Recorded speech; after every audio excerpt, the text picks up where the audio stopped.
ഞാൻ doctor Minnu G Dev, chief surgeon and cosmetic gynaecologist at smart surgeons, Trivandrum. South Indian skin ടോണിൽ ഏറ്റവും കൂടുതൽ face ചെയ്യുന്ന ഒരു കാര്യമാണ് പിഗ്മെൻറ്റേഷൻ എന്നത്. ആൻഡ് പിഗ്മെൻറ്റേഷൻ വന്നത് നമ്മുടെ ഒരു സൂപ്പർഫിഷ്യലായിട്ട് മാത്രമല്ല, ഇപ്പോൾ ഡീപ്പ് പിഗ്മെൻറ്റേഷൻ വരുന്നുണ്ട്, ലൈക്ക് മെലാസ്മ പോലെയുള്ള അസുഖങ്ങൾ. അപ്പോൾ ഇതിനൊക്കെ ട്രീറ്റ്മെൻറ്റ്, പല ടൈപ്പ് ട്രീറ്റ്മെൻറ്റ് ഉണ്ട്. പക്ഷേ അതിന് ഏതിനെയാണ് നമ്മൾ അപ്രോച്ച് ചെയ്യേണ്ടതെന്നുള്ള ഒരു അവയർനെസ്സിന് വേണ്ടിയിട്ടാണ് ഈ വീഡിയോ. സോ ഫസ്റ്റ് വന്നിട്ട് നമുക്ക് അറിയേണ്ടത്, സൂപ്പർഫിഷ്യൽ പിഗ്മെൻറ്റേഷന് നമുക്ക് ക്രീമോ അല്ലെങ്കിൽ ഹോം കെയർ പ്രോഡക്ട്സ് തന്നെ യൂസ് ചെയ്യാവുന്നതാണ്. അതൊരു കൺസിസ്റ്റൻ്റ് ആയിട്ട് പല മാസങ്ങളോളം നമ്മൾ യൂസ് ചെയ്യുമ്പോഴത്തേക്ക് ഈ പിഗ്മെൻറ്റേഷൻ്റെ അളവ് കുറഞ്ഞു തന്നെ വരും. പക്ഷേ ഡീപ്പ് പിഗ്മെൻറ്റേഷൻ ആണെങ്കിൽ, അതായത് ഈ മെലാനോസൈറ്റിക് ആക്ടിവിറ്റി നമ്മുടെ ഡെർമിസ് ലെവലിൽ പോയിട്ടുണ്ടെങ്കിൽ അതിന് കെമിക്കൽ പീലോ ലേസറോ തന്നെ വേണ്ടി വരും. പിഗ്മെൻറ്റേഷന് പല കോസസ് ഉണ്ട്. അതിൽ ഏറ്റവും ഇമ്പോർട്ടൻ്റ് ആയിട്ടുള്ള ട്രിഗറാണ് UV റേസ് അഥവാ സൂര്യൻ്റെ രശ്മി. സോ ക്രോണിക് എക്സ്പോഷറിനാൽ ഈ പിഗ്മെൻറ്റേഷൻ നമ്മൾ കാണാതെ പോകുന്നു. പിന്നീട്, അതായത് ലേറ്റർ ഓൺ ഇൻ ലൈഫ് ആയിരിക്കും ഇത് കൂടി നല്ല ഡാർക്കായിട്ട് നമ്മൾ അപ്പോഴായിരിക്കും ട്രീറ്റ്മെൻറ്റ് എടുക്കാൻ പോകുന്നത്.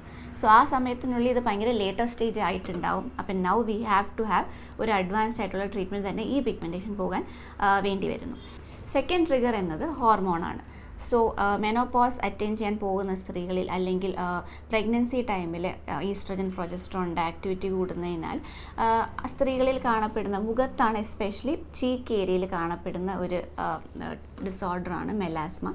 സോ ചിലവരിൽ ഇത് ഡെലിവറിക്ക് ശേഷം മായുന്നതാണ്, പക്ഷേ ചിലവരിൽ ഇത് കണ്ടിന്യൂ ചെയ്യുന്നു. സോ അവരിലും അഡ്വാൻസ്ഡ് ആയിട്ടുള്ള ട്രീറ്റ്മെൻറ്റ് തന്നെ വേണ്ടിയിരിക്കുന്നു. ബിക്കോസ് മെലാസ്മ എന്നുള്ളത് ഡീപ്പ് പിഗ്മെൻറ്റേഷനാണ്, സൂപ്പർഫിഷ്യൽ ലെയറിൽ കാണുന്നതല്ല. പിഗ്മെൻറ്റേഷൻ ഏറ്റവും ഇമ്പോർട്ടൻ്റ് ആയിട്ടുള്ള ട്രീറ്റ്മെൻറ്റാണ് chemical peel. So chemical peel വന്നിട്ട് ബേസിക് ഉണ്ട്, അഡ്വാൻസ്ഡ് ഉണ്ട്. ബേസിക് കെമിക്കൽ പീൽ എന്നത് ഒരു ഘടകം മാത്രമുള്ള കെമിക്കൽ പീലാണ്.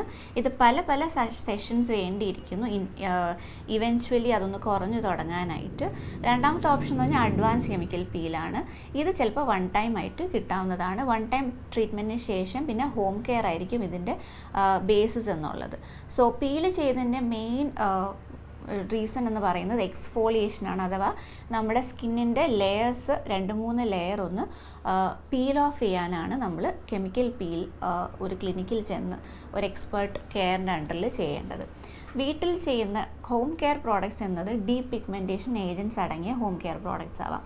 അതിൽ വന്നിട്ട് കോജിക് ആസിഡോ alpha arbutin tranexamic acid, glycolic acid എന്ന പല ഘടകങ്ങളും ചേർന്ന ഒരു ഹോം കെയർ പ്രോഡക്റ്റ് ആയിരിക്കും. ഇതാണ് നമ്മുടെ ഉള്ള പിഗ്മെൻറ്റേഷൻ ഫെയ്ഡ് ആക്കാൻ ഉപയോഗിക്കുന്ന ഇൻഗ്രീഡിയൻസ്. സെക്കൻഡ് ട്രീറ്റ്മെൻറ്റ് ഓപ്ഷൻ എന്നത് ലേസറാണ്. സോ പീക്കോ ലേസറും ആവാം, ND യാഗ് ലേസറും ആവാം. ഇത് വന്നിട്ട് മെയിൻലി നമ്മുടെ മെലാനോസൈറ്റ് വന്നിട്ട് ഡിസ്പേഴ്സ് ചെയ്തിട്ട് അതിനെ സ്കാറ്റർ ചെയ്യാൻ ഉപയോഗിക്കുന്ന ഒരു ലൈറ്റ് എമിഷൻ ടെക്നോളജിയാണ്. സോ ഇതിനും പല സെഷൻസ് വേണ്ടിയിരിക്കുന്നു, ഒരു 3 to 6 sessions depending upon the പിഗ്മെൻറ്റേഷൻ്റെ സിവിയറിറ്റി അനുസരിച്ചിട്ട് മൾട്ടിപ്പിൾ സെഷൻസ് വേണ്ടിയിരിക്കുന്നു. പക്ഷേ ഗുഡ് തിങ് ഈസ് ഇതിന് വലിയ അളവിൽ റിക്കവറി പീരീഡ് ആവശ്യമില്ല. ഒരു 2 to 3 ഡേയ്സ് ഓഫ് ഒരു റെഡ്നെസ് കാണപ്പെടുന്നു. അതിനുശേഷം സ്കിന്ന് തനിയെ സ്കാബ് ഫോർമേഷനിനാൽ ഇളകിപ്പോകുന്നു ആൻഡ് ഉള്ളിലുള്ള പിഗ്മെൻറ്റ് കുറച്ചുകൂടെ പുറത്ത് വരുന്നു. ആൻഡ് നെക്സ്റ്റ് സെഷനിൽ ഇത് പതുക്കെ ലൈറ്ററായി തുടങ്ങുന്നു. ഇതിനും ഹോം കെയർ തന്നെ വേണ്ടിയിരിക്കുന്നു. സെയിം ഞാൻ നേരത്തെ പറഞ്ഞ ഡീപ്പ് പിഗ്മെൻറ്റേഷൻ ഏജൻറ്റ്സ് അടങ്ങിയ ഹോം കെയറും കൺസിസ്റ്റൻ്റ് ആയിട്ട് ഉപയോഗിക്കേണ്ടിയിരിക്കുന്നു ഈ പിഗ്മെൻറ്റേഷൻ മൊത്തം ഫെയ്ഡ് ആകാനായിട്ട്. എന്ത് തരം പിഗ്മെൻറ്റേഷൻ ആണെങ്കിലും ഇതിനൊരു ലൈഫ് ലോങ് ആയിട്ടുള്ള ഒരു സ്കിൻ കെയർ റെജിമെൻ വേണ്ടിയിരിക്കുന്നു, വിച്ച് കൺസിസ്റ്റ് ഓഫ് ഒരു sunscreen and a moisturiser. So moisturiser വന്നിട്ട് ഒരു സ്കിൻ ബാരിയർ ആയിട്ടാണ് ആക്ട് ചെയ്യുന്നത്. ആൻഡ് സൺസ്ക്രീൻ ഒബ്വിയസ്ലി UV റേസിനെ ബ്ലോക്ക് ചെയ്യാനായിട്ട്. അത് കെമിക്കലും ആവാം, ഫിസിക്കലും ആവാം, ഏത് തന്നെയാണെങ്കിലും ഏതെങ്കിലും ഒരു സൺസ്ക്രീനെങ്കിലും ഉപയോഗിക്കേണ്ടിയിരിക്കുന്നു.